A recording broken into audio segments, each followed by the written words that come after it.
ఈ 420 హామీలు నిలబెట్టకపోతే కాంగ్రెస్ పార్టీ బట్టలు విప్పి విడిచిపెట్టాం. గుంపు మేస్త్రి గారికి ఇదివరకు పనిచేసిన తెలివి లేదు. ఏదో ప్రతిపక్షంలో ఉన్నప్పుడు డైలాగులు కొట్టుకుంటూ అవతల పడ్డాడు. నోటికి ఎంత వస్తాను తొర్రుకుంటా కేసీఆర్ మీద బూతు పురాణం ప్రయోగించుకుంటా ఒర్రుకుంటా తిరిగిండు, ఒర్రుపోతాడు తప్ప ఆయనకి ఏం తెలియకేదో మాట్లాడిండు, ఫసాయించిండు.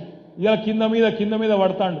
అందుకే నేను అంటున్నా, 2 లక్షల రుణమాఫీ చెయ్యనందుకు, రైతు భరోసా చాలు చేయనందుకు, రైతు భరోసా చాలు చేయకపోగా ఉన్న రైతు బంధు వేయనందుకు, తెలంగాణ రైతన్నలు రైతు బంధు అడిగితే చెప్పుతోని కొట్టమన్నందుకు రేపు ఓటుతో కొడతారు కరీంనగర్ లోక్సభలో కూడా కాంగ్రెస్ పార్టీ అనే మాట నేను మీకు విజ్ఞప్తి చేస్తా ఉన్నా. మా అక్కలకు కరెంటు బిల్లు నుంచి విముక్తి కలిగించే వచ్చే నెల బిల్లు కట్టక 200 యూనిట్లు ఉచితంగా మీ ఇంటి బిల్లు, మీ ఇంటి కరెంటు బిల్లు సోనియా కడుతుంది 200 యూనిట్ల వరకు. వచ్చే నెల ఎవరి పేదలు మీ బస్తీలో కరెంటు బిల్లు కట్టాల్సిన పని లేదు. ప్రతి పేదవాడి ఇంటికి ప్రతి నెల 200 యూనిట్లు ఉచితంగా కరెంటు మీకు ఇచ్చేటట్టు వచ్చే నెల మా అక్కలకు, మా పెద్దమ్మలు అందరికీ నేను చెప్తున్నా, వచ్చే నెల నుంచి ఇంటి కరెంటు బిల్లు కట్టాల్సిన పని లేదు. మీ కరెంటు బిల్లు కాంగ్రెస్ పార్టీ కట్టది. ₹1 కూడా కరెంటు అంటే మీకు కట్టాల్సిన పనే లేదు. టీవీ పెట్టుకోవచ్చు, ఫ్యాన్ వేసుకోవచ్చు, మంచిగా బాగా కరెంటు బిల్లు లేకుండా మీరు గృహలక్ష్మి పథకం కింద మీకు కరెంటు బిల్లు వస్తుంది. పేదవాడి నెలకు 200 యూనిట్ల వరకు ఈ నెల కూడా నవంబర్ బిల్లు కట్టకండి. వచ్చే నెల ఫస్ట్ బిల్లు వస్తుంది, 3వ తారీఖు రిజల్ట్ వస్తుంది. 9కి మన గవర్నమెంట్ అయినా మరో 400 బిల్లు, ఈ నవంబర్ బిల్లు ఎవరు కట్టొచ్చు. ఏమైనా వస్తే వెంకటరెడ్డి గారు చెప్పిండు కట్టొచ్చని చెప్పి మీరు బాగా అర్థం చెప్పండి. ఈ నెల బిల్లు కూడా రద్దు చేస్తున్నాం మేము. ఎవరన్నా వచ్చి బిల్లు అడిగితే వెంకటరెడ్డి చెప్పిండు కట్టద్దని చెప్పుర్రి అని మంత్రి గారు చెప్పిండు. ఇంకొక ఆయననేమో రేవంత్ రెడ్డి గారేమో సోనియమ్మ కడుతుంది అని చెప్పిండు. అందుకే నేను అన్నా, నేను నా సొంత కవిత్వం కాదు, నాకేం అక్కస్ లేదు. మీరే చెప్తారు కదా నవంబర్ బిల్లు డిసెంబర్ బిల్లు కట్టకండి, మేమే కడతామని సోనియా గాంధీ కడుతుందని ఒక ఆయన అన్నాడు. వెంకటరెడ్డి వద్దన్నాడు అని చెప్పమని ఇంకొక ఆయన చెప్పిండు. సేపు కూలుస్తాం అంటే అధికారం లేకుంటే వాళ్ళు ఒక్కరోజు కూడా బతకలేకపోతున్నారు అనడానికి ఇది ఒక నిదర్శనం. అంటే ముఖ్యమంత్రి గారు అధికారం ఉంటే తప్ప బయటికి ప్రజలకు, అంటే గతంలో ఆయన కేసీఆర్ గారు ముఖ్యమంత్రిగా ఉంటే తప్ప బయటికి రాడు అనేది వాళ్ళు గత 9 సంవత్సరాలుగా గడిలలో ఉండి పరిపాలించారు. ఇప్పుడు కూడా అధికారం లేదు కాబట్టి కనీసము అసెంబ్లీకి వచ్చి వారు ఎమ్మెల్యేగా కూడా ప్రమాణం చేయలేకపోతున్నారు. అంటే ప్రజాస్వామ్యాన్ని ఎడిదీసుకుపోతున్నారు. రాష్ట్ర ప్రజలు ఆలోచించాలి. అంటే అక్రమంగా దొడ్డదారులు ఏదో ముఖ్యమంత్రులు అవుతామని ప్రజలు ఇచ్చిన మ్యాండేట్ మాకు, దాన్ని అట్లా మాట్లాడడం అనేది కొద్దిగా మైండ్ ఉండాలి, మెదడు ఉండాలి. కాంగ్రెస్ పార్టీకి కేవలం సానుభూతి తప్ప మరి ఏం లేదు. వాళ్ళ అభివృద్ధి నుంచి మాత్రం ఓటే లేదు. కొద్ది ఓట్ల శాతం తేడా ఉందని చెప్పేసి ఆయన పదే ఎక్కడికి వెళ్ళి అదే మాటలు చెప్తూ ఉంటారు. అదే అంటానా, వాళ్ళు 63 తోటే గెలిచారు కదా ఫస్ట్లో, 63 సీట్లే. వాళ్ళకంటే 1 సీటుతో మేము 2 సీట్లతో మేము అదనంగా ఉన్నాం. మరి అదే అంటున్నా, ఇంత నీచపు కుళ్ళు రాజకీయాలు ఎందుకు? ప్రజలు ఇష్టంతో గెలిపిస్తారు కాబట్టి వాళ్ళు చేసే అటువంటి దుర్మార్గపు ప్రయత్నాలను తిప్పికొట్టే ప్రజలు మా పక్షాన 60 నెంబర్ మాది 65 సఫిషియెంట్ నెంబర్ ఇచ్చారు. ఇంకా దాంట్లో ఏముంటుంది? మీలాంటి వాళ్ళు అర్థం చేసుకోవాలి. ఎందుకు ఈ కుహాలము, ఈ కుతూహలము, ఈ దుర్బుద్ధి ఎందుకు పుడుతుంది మీకు? ఈ దేవుళ్ళే వాళ్ళకు పనిష్మెంట్ ఇచ్చారు, ఇంకా ఇస్తారు కూడా. ఇంకోటి, సోషల్ మీడియానే మాకు కీలకంగా పనిచేయాలి. సోషల్ మీడియా ద్వారా కాంగ్రెస్ ప్రభుత్వం బదనం చేయాలని చెప్పేసి ఆయన ఇండైరెక్ట్లో డైరెక్ట్లో ఆయన అఫీషియల్గానే స్టేట్మెంట్ ఇస్తారు. సోషల్ మీడియానే వాడుకుందాం ఎక్కువ శాతం అని చెప్పేసి. అంటే సోషల్ మీడియాలో కూడా ఎవరో ఒకరిద్దరు తప్పుడు కూతలు కూస్తే ప్రజలు అర్థం చేసుకుంటారు.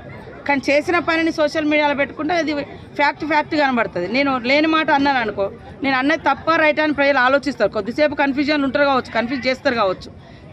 జనరల్గా జరిగిన పనిని ప్రజల ముందు పెడితే ప్రజలు అర్థం చేసుకుంటారు. లేనిది కల్పించి చెప్తే వాళ్ళు ఎట్లయితే పని చేయరో అట్లాంటి పరిస్థితి అవుతుంది. వాళ్ళు అట్లాంటి ప్రయత్నమే చేసారు గతంలో, ఇప్పుడు కూడా వాళ్ళు ఏదో చేయాలనుకుంటారు. ఎందుకంత 5 సంవత్సరాలకు అవకాశం ఇచ్చారు. మీరేం కష్టపడ్డారని, మరి ఏం చేశారని బిల్లులు, ఇప్పుడు బిల్లుల గురించి అడిగిన 1000 బిల్లులు పెండింగ్లో పెట్టారు. ఎవరికి జీతాలు కూడా ఇవ్వలేదు, బిల్లులు ఇవ్వలేదు. వాళ్ళకి నచ్చిన పని చేసుకున్నారు. ప్రజలకు నచ్చిన పని చేయలేదు కాబట్టి ప్రజలు వాళ్ళని ఇంటికి పంపారు. మేము మంచిగా చేయనప్పుడు మమ్మల్ని పంపుతారు. మీరెందుకు దొడ్డదారిన రావాలి, దొంగ వ్యవహారాలు ఎందుకు అని అంటున్నారు. ఫైనల్గా కేటీఆర్కు మీరు ఏం చెప్పదలుచుకున్నారు? బుద్ధిగా పనిచేయి, ప్రతిపక్షంగా నీకు ప్రతిపక్ష హోదా ఇచ్చారు, ప్రతిపక్షంగా పనిచేయి, నిర్మాణాత్మక ప్రతిపక్షంగా ఉండండి.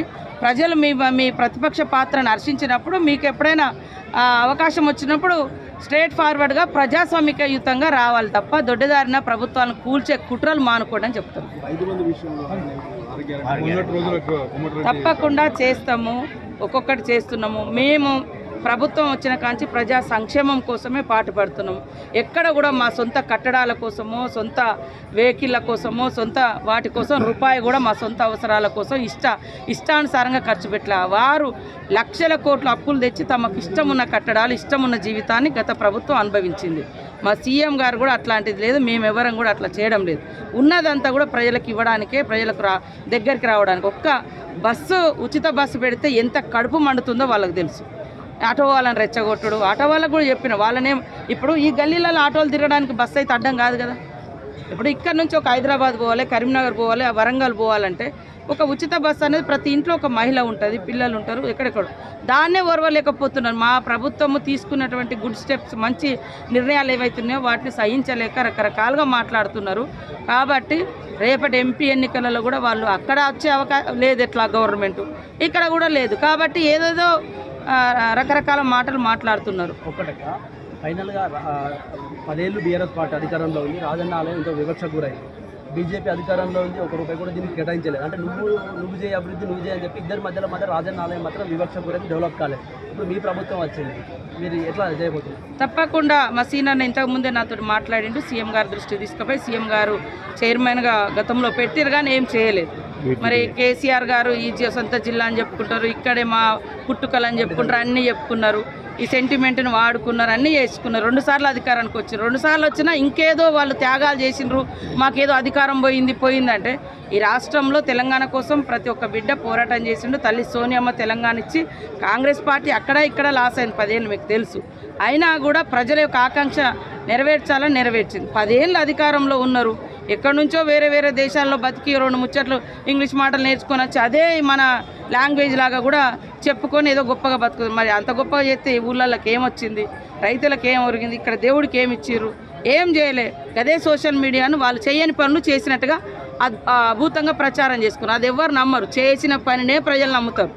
సోషల్ మీడియా వేదికగానే వాడుకోవాలంటే నేను చేసిన పనినే నేను చూపిస్తా, కానీ చేయనట్టుగా వాళ్ళు అభూత కల్పనలు చేశారు. కాబట్టి ప్రజలు అర్థం చేసుకున్నారు, 10 ఏళ్లలో పక్కకు పంపించారు.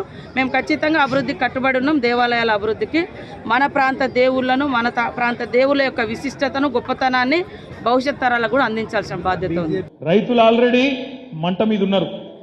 క్వింటాల్కి 500 బోనస్ అన్నాడు, ఇచ్చిండా? రేపు ఇస్తాడా ఏప్రిల్లో? ఇయ్యకపోతే రైతులు ఊకుంటారా? సీరిసింత గట్టరు. 500 బోనస్ క్వింటాల్కు, మర్చిపోవద్దు తమ్ముళ్ళు. 500 బోనస్ ఇచ్చి తీరాలి. ఇయ్యకపోతే వాళ్ళ తరఫున మనమే గర్జించాలి, మనమే యాద్ చేయాలి. 2 లక్షల రుణమాఫీ అన్నాడు డిసెంబర్ 9 నాడు, సోనియమ్మ జన్మదినం. 2 లక్షల రుణమాఫీ. రైతులు మీరు పోయి ఉరికి తెచ్చుకోండి. ఇప్పటిదాకా తీసుకోని వాళ్ళు ఉంటే డిసెంబర్ 8 దాకా ఓన్రి, పోయి తెచ్చుకోండి, నేను సంతకం పెడతా అన్నాడు. డిసెంబర్ 9 పోయింది, జనవరి 9 పోయింది, ఫిబ్రవరి 9 వస్తాంది. చేస్తాడా? చెయ్యడు, శాత కాదు. ఎందుకంటే గుంపు మేస్త్రి గారికి ఇదివరకు పనిచేసిన తెలివి లేదు. ఏదో ప్రతిపక్షంలో ఉన్నప్పుడు డైలాగులు కొట్టుకుంటూ అవతల పడ్డాడు. నోటికి ఎంత వస్తా అంత ఒర్రుకుంటా, కేసీఆర్ మీద బూతు పురాణం ప్రయోగించుకుంటా ఒర్రుకుంటా తిరిగిండు, ఒర్రుపోతాడు తప్ప ఆయనకి ఏం తెలియకేదో మాట్లాడిండు, ఫసాయించిండు. ఇలా కింద మీద పడతాడు. అందుకే నేను అంటున్నా, 2 లక్షల రుణమాఫీ చెయ్యనందుకు, రైతు భరోసా చాలు చేయనందుకు, రైతు భరోసా చాలు చేయకపోగా ఉన్న రైతు బంధు వేయనందుకు, తెలంగాణ రైతన్నలు రైతు బంధు అడిగితే చెప్పుతోని కొట్టమన్నందుకు రేపు ఓటుతో కొడతారు కరీంనగర్ లోక్సభలో కూడా కాంగ్రెస్ పార్టీని అనే మాట నేను మీకు విజ్ఞప్తి చేస్తా ఉన్నా.